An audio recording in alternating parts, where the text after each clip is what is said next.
40 सालों से भी ज़्यादा हो गए, कितने हो गए, 42-43 साल हो गए। बहुत सुखद रहा ये, बहुत से अच्छे अच्छे लोगों के साथ काम करने का अवसर मिला। यदि हर दशक को लिया जाए तो शुरुआत में ख्वाजा अहमद अब्बास को धन्यवाद दूंगा, क्योंकि उन्होंने सबसे पहले मुझे अपनी फिल्म में काम दिया, साथ हिंदुस्तानी में।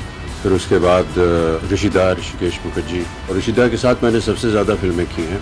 सलीम साहब, जावेद साहब, जिन्होंने बहुत खूबसूरत स्क्रिप्ट्स लिखी मेरे लिए, मनमोहन देसाई, प्रकाश मेहरा, रमेश सिप्पी, यश चोपड़ा, सभी दिग्गज लोगों के साथ काम करने का अवसर मिला। दशक के बाद फिर मुकुल आनंद, टीनू आनंद के साथ अवसर मिला। एडवर्टाइजिंग वर्ल्ड से थे वो, अद्भुत एस्थेटिक सेंस था उनका, जिस तरह से वो फ्रेम बनाते थे, जिस तरह से वो फिल्म को शूट करते। टीनू आनंद के साथ कई फिल्में की, शहनशाह और कालिया और मैं आज़ाद हूँ, जो कि जावेद साहब ने लिखी थी, और कहानी के तौर पे मुझे बहुत अच्छी लगी। शायद उस फिल्म ने इतना सफल बॉक्स ऑफिस पे अपना रंग नहीं दिखाया। फिर उसके बाद करण जौहर और आदित्य चोपड़ा का दशक आया, उसमें सब उनके साथ काम करने का अवसर मिला। इस दशक में नए उभरते हुए बेशक आर बाल्की, सुजॉय, अब जितनी भी नई पीढ़ी है उसके साथ काम करने का शायद अवसर मिलने वाला है। प्रकाश झा के साथ पहली बार काम किया। आने वाले दिनों में बस यही उम्मीद रखता हूँ कि जो नए उभरते कलाकार हैं उनके साथ काम करने का अवसर मिले, और काम मिलता रहेगा तो काम करते रहेंगे। मैंने तो कभी माना नहीं कि इसको इस दृष्टिकोण से लेना चाहिए, बल्कि तो बड़ी मूर्खता होगी। जैसे आम किसी का जन्मदिन होता है वैसे मेरा भी होता है। आप लोग इतनी भारी तादाद में आते हैं, उसका प्रचार करते हैं, तो थोड़ा सा महत्व मिल जाता है हमें।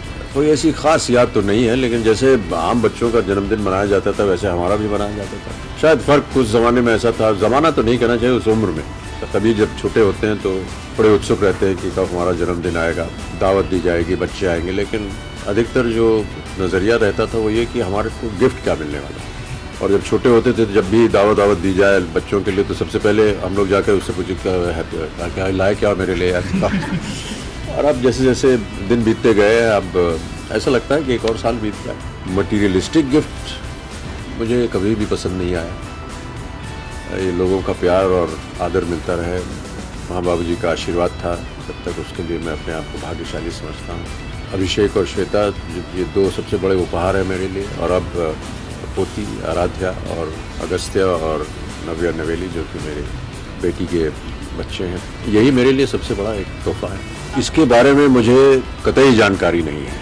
कुछ वातावरण बन रहा है घर पे कि बताया भी नहीं जा रहा है कि क्या हो रहा है। केवल कहा गया है कि आप फलां दिन फलां समय पहुंच जाइएगा, तो मैं इस लायक नहीं हूं कि आपको बता सकूं कि क्या हो रहा है।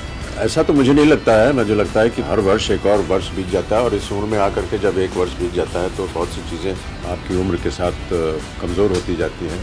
आँख कमज़ोर हो जाती है और शरीर थोड़ा सा ढीला पड़ जाता है। लेकिन अगर मैं मानता हूं कि अगर आपने किसी चीज़ के लिए अपनी अनुमति दे दी, फिर उसके ओर प्रयत्नशील होना और अपना पूरा दिलो जान लगा करके उसमें काम करना, ये मेरा कर्तव्य बनता है। उसको करते समय यदि ऐसा आपको लग रहा है मैं और जवान होता जा रहा हूँ, तो ये गलत धारणा होगी। लेकिन हाँ, जो काम मिलता है उसे कर देते हैं, जो शरीर जहाँ तक साथ देता है वो देता है, नहीं तो बैठ जाते हैं। मुझे ऐसा लगता है कि अगर आपने किसी को समय दिया हुआ है तो उसका पालन करना ये आपका सबसे पहला कर्तव्य होना चाहिए। आप जब कोई प्रोड्यूसर जो है बहुत ही तौर तरीके के साथ आपका एक कॉल शीट बनाता है, अन्य कलाकारों को, टेक्नीशियंस को सब एकत्र करता है और कहता है कि इस समय ये होगा, इतने समय पे ये होगा, तो उसने इतनी मेहनत करके सब कुछ तय किया हुआ है और आपको अनुबंधित किया हुआ है कॉन्ट्रैक्ट के द्वारा, तो ये तो कर्तव्य बनता है हमारा कि कम से कम समय का तो पालन करें। I am not very good at choosing what I should be doing. I would rather that somebody choose it for me and tell me, you haven't done this, I think you should do it. If somebody comes up with an idea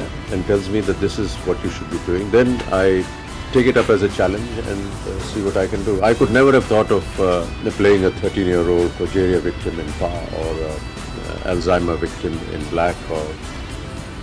But if somebody has designed something for me, then I would look at it and say, yes, I will give it a shot. परिवर्तन मैं ऐसा समझता हूँ हर 5-10 साल बाद होता रहा है।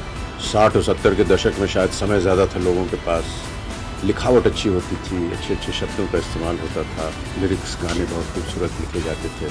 लेकिन धीरे धीरे अब देख रहे हैं कि रफ्तार जो है वो बढ़ गई है। जवान पीढ़ी है, नौजवान पीढ़ी है, और वो फिर हमको डिक्टेट करते हैं कि क्या वो देखना चाहेंगे, कैसे देखना चाहेंगे। तो क्या वजह है कि संवाद जो है, जो पहले में बहुत किसे कहते थे फ्लावरी होता था, और शायद उस ज़माने में समय था लोगों को गौर करने के लिए या समझने के लिए। वो कह रहे थे कि आजकल जो संवाद आते हैं फिल्मों में, वो जो आम जिस तरह से नौजवान पीढ़ी एक दूसरे से बात करते हैं घूमते फिरते हुए, वो संवाद सुनना चाहते हैं। उनके पास समय नहीं है कि गंभीर बातें सुने या कुछ ऐसा हो। मैं ऐसा मानता हूँ कि रफ्तार बढ़ जाने की वजह से, कम्युनिकेशन की वजह से, मोबाइल है, इंटरनेट है, टेलीविज़न है, इन सब की वजह से इसका परिवर्तन सिनेमा में भी हुआ है। 70 वर्ष की उम्र में ऐसी जगह काम करता हूँ प्रतिदिन जहाँ की एवरेज उम्र जो है वो 25 वर्ष की है, तो मैं तो वृद्धावस्था से भी आगे गुजर चुका हूँ। लेकिन उनके जोश को देख करके, उनके अंदर जो एक उत्साह है उसको देख करके बहुत अच्छा लगता है। मैं ऐसा मानता हूँ कि उससे मैं कुछ सीखता हूँ